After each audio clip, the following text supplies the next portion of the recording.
A veces pienso, ¿será que si Dios existe, tendrá algún tipo de mensaje, algún tipo de algo que decirme a una persona como yo que tiene una vida así, que aparentemente no lo necesita, o sea, que no le hace falta nada? ¿Será que Dios tiene algo para decirme a mí? Vamos a intentar responder la pregunta: ¿por qué Nabucodonosor fue elegido para recibir la visión del fin del mundo? Nabucodonosor, dice la Biblia, que fue el primer gran gobernante mundial. Creemos que esto era ideal de Dios para Adán.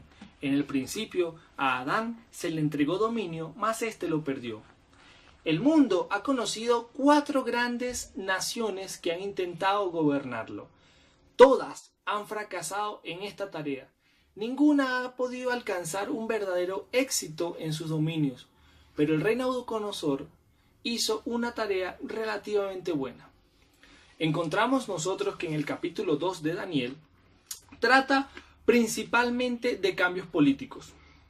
Su propósito primordial era revelar al rey Nabucodonosor en su papel como rey de Babilonia y hacerle saber lo que había de porvenir en el futuro. Nos dice el versículo 29. Daniel interpretó inmediatamente este sueño. Los diferentes metales representaban imperios mundiales. A Nabucodonosor se le identificó con la cabeza de oro. El ejército, el dominio y la autoridad sobre todo el mundo entonces conocido. Nadie discutió su autoridad. La suya fue una monarquía absoluta. Y por cierto, han habido muy pocas desde entonces. En otras partes de la Biblia podemos nosotros encontrar que se habla referente al rey Nabucodonosor y a su reino. Vamos a leer el capítulo 5 del libro de Daniel, los versículos 18 y 19, y encontraremos evidencia de esto. En Jeremías, capítulo 27, versículos del 5 al 11, y vamos a leer nosotros rápidamente lo que es el versículo 6 y 7. Nos dice: ahora entregaré todas estas tierras en manos de Nabucodonosor, rey de Babilonia. Mi siervo y aun las bestias del campo les son dados para que les sirvan. Versículo 7. Y todas las naciones le servirán a él, a su hijo y a su nieto. Así que Dios hizo de Nabucodonosor el soberano que ocupó la primera posición, la más alta de la imagen, es decir, la misma cabeza de aquella estatua. Dios lo convirtió en el primer gran gobernante mundial y desde entonces no ha habido otro igual o comparable con él.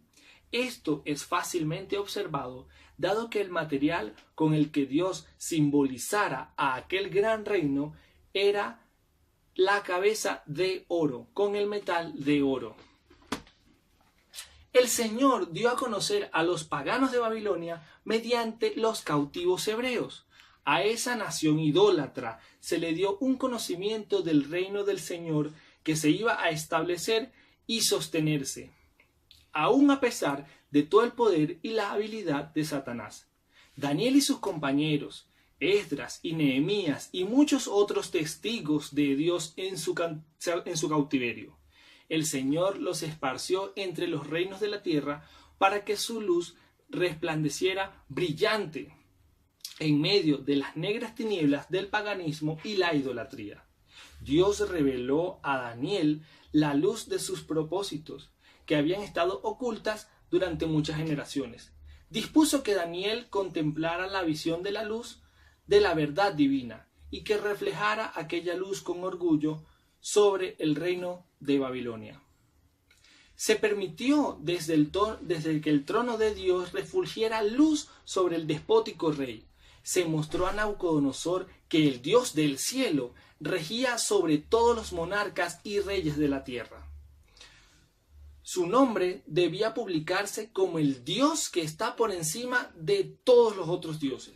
Dios anhelaba que Nabucodonosor comprendiera que los gobernantes de los reinos terrenales tenían un gobernante en el cielo. De esta manera podríamos concluir nosotros diciendo que Dios le mostró aquella visión al rey Nabucodonosor porque en su misericordia en su amor y su soberanía, tenía un plan importante para con el rey. Quería que él, desde su posición, pudiera ser un foco de luz, un elemento de enseñanza para con todos los pueblos que se le habían sido entregados a gobernar. Él era quien iniciaba su lugar como conquistador y gobernante del mundo.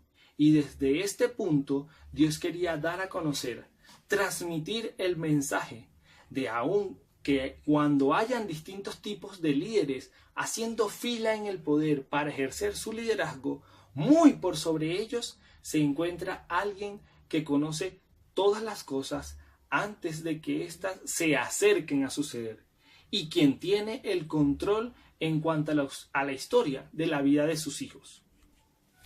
Amigo, acabas de escuchar el informe del rey Nabucodonosor, una persona que lo tenía todo y no dependía de Dios, y aún así Dios lo utiliza a él para trazar un mensaje a la historia, a la humanidad. Ahora dime ¿tú crees que Dios no te puede utilizar a ti? Una persona que no tiene propósito, una persona que no tiene sueños. Dime, ¿crees que Dios no puede utilizarte a ti, así como lo utilizó en el pasado? Tienes razón.